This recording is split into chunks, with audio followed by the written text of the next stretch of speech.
welcome you all to this training session today, training event organized by NanoCommons. You see here in the right top corner, Philip Doganis, our lead expert today for this training event from the National Technical University of Athens, and we are going to have a training session dedicated to the Jaqpot suite of tools. I have already mentioned before, the subtitle of this training event is going to be "Take Your Research from the Bench to the Community by Making Your Models Available as a Web Service." So I'm going to give a very few slides in the beginning to introduce and to welcome you all. This welcome also comes from the Nano Safety Cluster. Here you see my face in the on the left side. I'm chairing the work group A on communication, training and education, and this is also Stella on the right side, my co-chair, and we are very happy that we can also co-host and co-organize this training event of the NanoCommons team today. So you see here actually what basically the problem is, and I don't need to probably tell you about what nanotechnologies and nano-enabled or nanotechnology-enabled products actually are having an impact today, as you see in the first bullet point.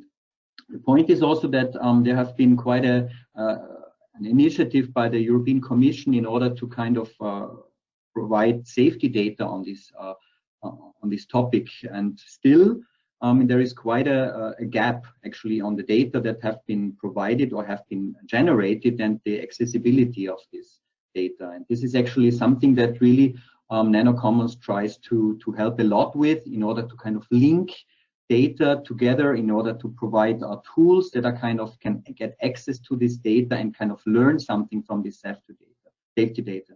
So really cross approaches are mentioned here, for example. This slide, basically, this picture here nicely tries to summarize what NanoCommons tries to be. And you see here many projects, big projects that are listed here, and it's not a comprehensive list. It's just a few examples actually of big projects and other projects that are currently running and that have been established meanwhile to input also into this platform. So NanoCommons tries to create a platform that interlinks, cross-links these tools, these informations, that this data, including their metadata, which are very, very relevant, in order to establish for the future means how to kind of learn from this data. So also enhancing data integration, enabling or by enabling nanoinformatics, using workflows and things like that to fill these gaps, which are everybody probably of us has already encountered, which is a common problem of nanosafety assessment. How this is going to be done, or what is the requirement for that? This is data fairness. You probably have come across this. We had 1 month ago we had another training session on data fairness. It's going about data annotation into data repositories. Fair, what does it mean? It means findable, accessible, interoperable, and reusable data. So this is the big paradigm that NanoCommons tries to push a lot by creating this platform. It's a new project, but of course it's understood as an initiative to be sustained also beyond the project lifetime, and to serve the current projects and the future projects, not just projects. And this is for going in line with our ambition in the work group A of the Nano Safety Cluster, also kind of serve projects that are going into the sustainability area. For example, you want to consider microplastics or research of safety of future materials, novel, innovative materials, advanced materials, whatever this is called, or materials for future. It also shall serve nanomedicine area in order to kind of take a look at safety. This is basically what the impact what NanoCommons initiative platform tries to do by pushing data fairness. How are we doing that? Basically, NanoCommons is somehow taking care of the entire data life cycle. So you see here on the left side things that are more related to the experimentalists among us. So you can even get tools that may help you to kind of establish experimental workflows and help you with the design and implementation of nanomaterial characterization through your research projects. We also have a number of tools into the area of data processing and analysis.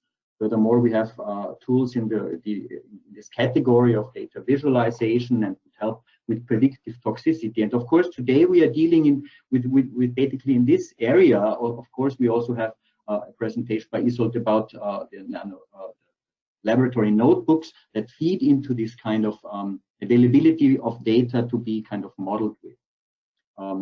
Fairness also deals a lot with data storage and online accessibility.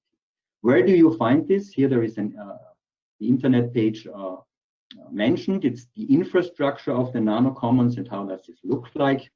If you go there, if you type in this this internet address, you would find the NanoCommons infrastructure divided into 3 different menu buttons. Let's say there are our services. This is actually the tools, the set of tools and many other services that we kind of provide. At the current situation, you can also apply for transnational access to such services and get expert support in running these tools.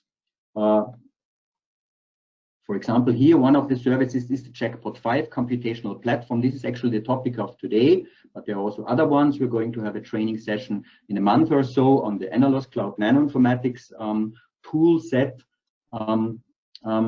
You would also find this menu button of the events. And if you want to kind of review what has been dealt with today in a bit, so in a couple of days, we're also going to upload the presentations and many more informations onto this events page, and clicking there, you would also have access to all the resources that have been generated today, presentations, to the video films which are going online, of course, and also to supplementary materials. If you want to go back to another training session that we had already on the data annotating workshop, this was a month ago, you can go to this event, for example. This links you then to our library of resources where all these kind of information materials, also training tools, are stored basically, which you can then also access there. Once again, I would like to mention, take eventually advantage of the possibility to go for a TA, a transnational access application. You would find this, there is a help desk. You can write an email to this email address here. You can also go to our web page and look in these 4 different categories for what the services are. And oops, sorry, too quick, wrong button. Access and apply for, get in contact with the experts that are listed there to check whether and how this fits into your research project. A small set of online available training tools. This is not comprehensive for these different categories you would see here, and you see that there are things that are more for the beginner that is not yet that informed about this kind of contents eventually.